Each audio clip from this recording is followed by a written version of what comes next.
Hi friends, welcome back to my channel everyday new. दोस्तों, RRB NTPC CBT 2 exam को लेकर के अभी देखिए बड़ी अपडेट आई है। जी हाँ फ्रेंड्स, फाइनली एनटीपीसी सीबीडी 2 का ऑफिशियल मॉक लिंक यहां पे रेलवे ने जारी कर दिया है। और यहां पे दोस्तों एक बड़ा बदलाव भी है। क्या इस बार सीबीडी 2 में सेक्शन वाइज क्वेश्चंस आएंगे या फिर नहीं आएंगे या फिर मिक्स आएंगे, वो सारा कुछ देखते हैं। ठीक है, कैसे सवाल आएंगे।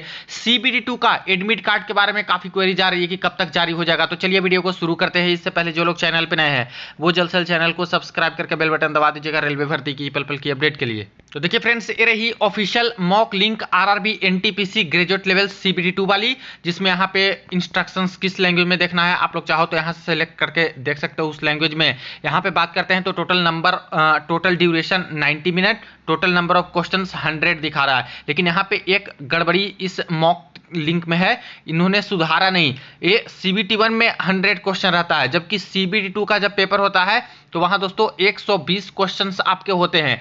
हालांकि आगे जब मॉक ये लोग शुरू करेंगे वहां पे 120 क्वेश्चन दिखा रहा है, लेकिन यहां पे इन्होंने नहीं सुधारा है। तो इस बात का ध्यान रखिएगा, टोटल 120 क्वेश्चंस आपके आएंगे।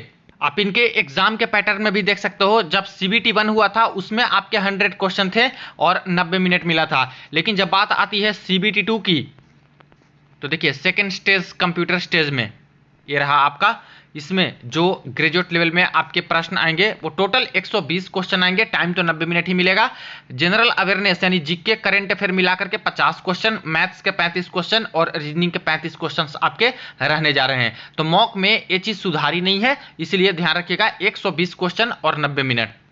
अब इसमें बाकी सारी चीजें वही है कि आपको यहाँ पे 4 ऑप्शन दिए जाएंगे और ऑब्जेक्टिव टाइप प्रश्न रहेगा, 1/3 निगेटिव मार्किंग रहेगा, उसमें से एक सही रहेगा। सेव नेक्स्ट आपको क्लिक करना है। ठीक है, लैंग्वेज में जो लैंग्वेज आपने सेलेक्ट किया था उसी लैंग्वेज में आप लोग क्वेश्चन देख सकते हो। जैसे जिन्होंने इंग्लिश सेलेक्ट किया वो सिर्फ इंग्लिश में देख पाएंगे, लेकिन जिन्होंने हिंदी सेलेक्ट किया था वो हिंदी और इंग्लिश दोनों में ही क्वेश्चन को देख पाएंगे। ठीक है, अदर लैंग्वेज जो भी सेलेक्ट किए हैं उनका एज ए इंग्लिश डिफॉल्ट रहेगा।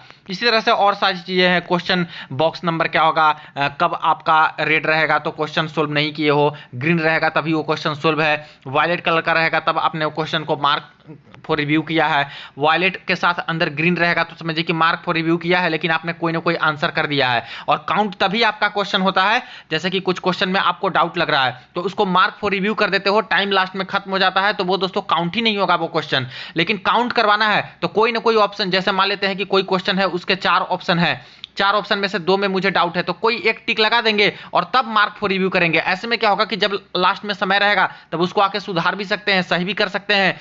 और नहीं सुधार पाए तो मेरा एक काउंट हो जाएगा क्वेश्चंस, और जो मैंने टिक लगाया है उसके बेसिस पे अगर सही रहा तो मार्क्स मिलेगा, गलत रहेगा तो मेरा निगेटिव जाएगा। लेकिन सिर्फ मार्क फॉर रिव्यू करके छोड़ देते हैं 10-12 क्वेश्चन और लास्ट में टाइम मुझे नहीं मिला, पूरा टाइम अगर खत्म हो गया तो वो 10-12 क्वेश्चन आपके ऐसे ही चले जाएंगे, वो काउंट होंगे ही नहीं। तो काउंट करवाना है तो मार्क फॉर रिव्यू तो करना है, लेकिन सबसे पहले कोई ना कोई आंसर आप लोग दे लीजिएगा ताकि वो काउंट हो जाए। ठीक है, जिसमें ऐसे लिखेगा answer the questions and mark for review, इस तरह से। तो ये सही तरीका है ये वाला करने का। ठीक है, और बाद में समय मिला तो आप इसमें आके चेंजेस भी कर सकते हो, सोल्व करना है, नहीं करना है, हटाना है, वो सब कुछ हो ही जाता है। तो ये सारी चीजें हैं। यहाँ पे स्क्रॉल करना है माउस का उपयोग करके, ऊपर नीचे भी आप लोग कर सकते हो, जो कि स्क्रॉल बटन का पूरे स्क्रीन पे। इस तरह से नेक्स्ट पे अगर क्लिक करते हैं तो यहाँ पे देखिए चूज डिफॉल्ट इंग्लिश में करेंगे और यहाँ पे मान लेते हैं कोई लैंग्वेज में देखना चाहते हो, यहाँ पे टिक लगा के I am here ready to begin करेंगे तो ये हमारा मॉक है जो कि ओपन हो जाएगा।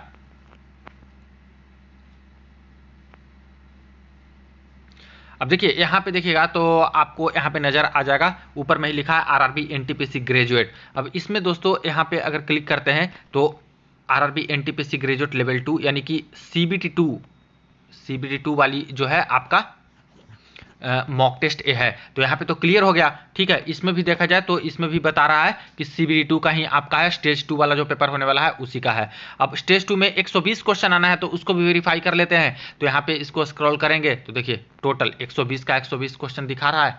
120 नंबर क्वेश्चन पे क्लिक करते हैं तो हमारी क्वेश्चन यहाँ पे आ रही है। ठीक है, यानी कि इस सीबीडी 2 का आपका मॉक लिंक है जो कि एक्टिवेटेड है।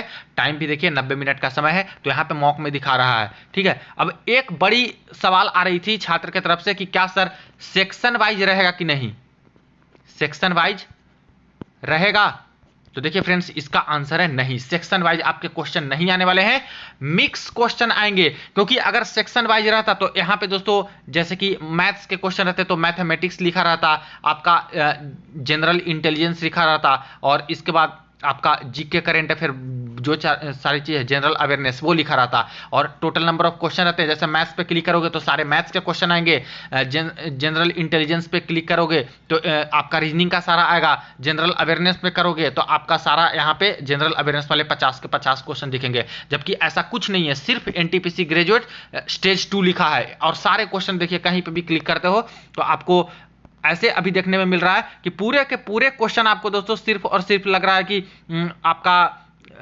जीके का ही है, जनरल अवेयरनेस का ही है।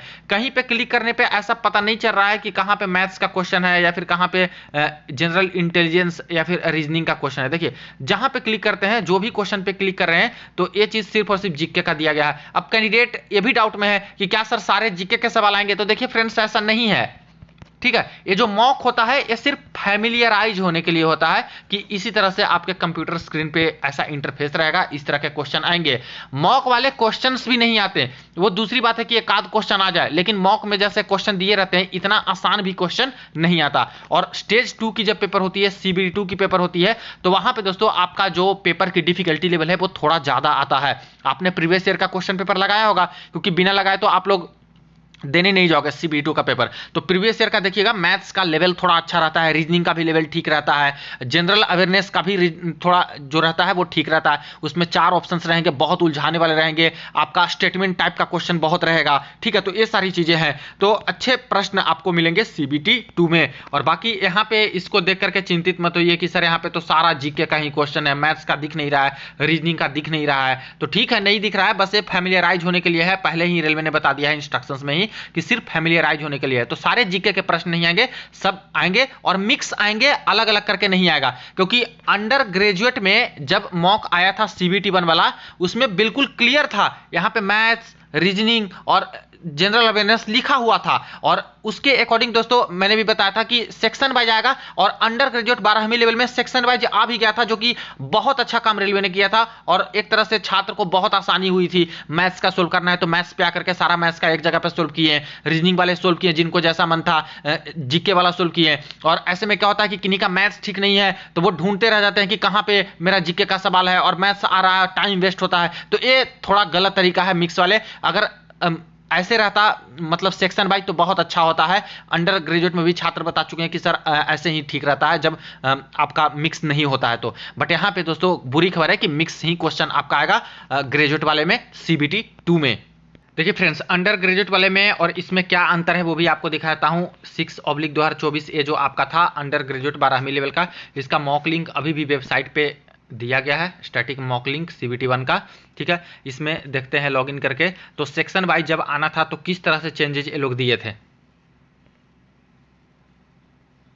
देखिए ये इस तरह से ओपन हुआ था। अगर यहाँ पे इंग्लिश में कर देते हैं और इसके बाद जनरल इंस्ट्रक्शंस में तो बाकी सारी चीज़ें हैं, इसको हम लोग नेक्स्ट करते हैं और यहाँ पे सेलेक्ट कर लेते हैं कोई लैंग्वेज। और इसके बाद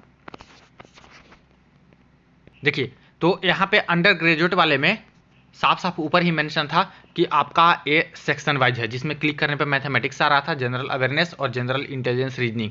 जो क्वेश्चन आपको सोल्व करना था जिसका मैथ पे क्लिक किए तो सारे मैथ्स की एक जगह आ जाते थे, जनरल अवेयरनेस के सारे एक जगह, इंटेलिजेंस रीजनिंग वाले एक जगह। तो ये बहुत आसान लगता था छात्र को, ऐसे सोल्व करने में कोई दिक्कत नहीं होती थी। जिनका जो टॉपिक मजबूत था वो पहले सोल्व करते थे। तो पहले ही मॉक में ऐसे दिया था अंडर ग्रेजुएट में, इसीलिए सेक्शन वाइज था।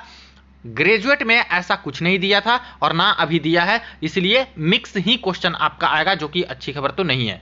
तो ग्रेजुएट वाले छात्र इस तरह से मॉक लगा लीजिए फैमिलियराइज होने के लिए ही, बाकी इस तरह से क्वेश्चन तो आएंगे नहीं। क्वेश्चन का मैंने आपको बता दिया कि थोड़ा डिफिकल्टी लेवल बढ़ा करके ही क्वेश्चन आएगा। सीबीटी 2 का है तो वीडियो के डिस्क्रिप्शन बॉक्स में टेलीग्राम ग्रुप का लिंक मिल जाएगा, वहां से ज्वाइन कर लीजिएगा, उस पर लिंक भी डाल दिया हूँ, वहां से जाकर के आप लोग चाहो तो सीबीटी 2 वाली एनटीपीसी ग्रेजुएट लेवल का मॉक लगा सकते हो। अब रही बात दोस्तों एडमिट कार्ड की, कि एडमिट कार्ड आएगा कब से, ठीक है। तो देखिए 13 से आपका पेपर है जो कि शुरू है, 13 अक्टूबर से। आज यहाँ पे 8 अक्टूबर है, 4 दिन पहले दोस्तों आपका एडमिट कार्ड आता है। अभी तक लिंक एक्टिवेट नहीं हुआ है, यानी देखा जाए तो 9 तारीख कल दोस्तों आपका लिंक है जो कि एक्टिवेट हो जाएगा और कल से सारे छात्र अपने एडमिट कार्ड को डाउनलोड कर सकते हैं। कभी कभी क्या होता है कि दोस्तों उनका कोई सर्वर इशू या फिर कुछ रहता है तो 3 दिन पहले भी आता है या फिर बिल्कुल रात में आएगा। तो कल 9 बजे बिल्कुल शाम तक आपका एडमिट कार्ड आ सकता है, वरना कोई इशू हुआ तो ऐसे केस में समझिए कि 12 बजे के आसपास रात्रि तक आपका एडमिट कार्ड जारी कर दिया जाएगा और 4 दिन पहले ही आपका एडमिट कार्ड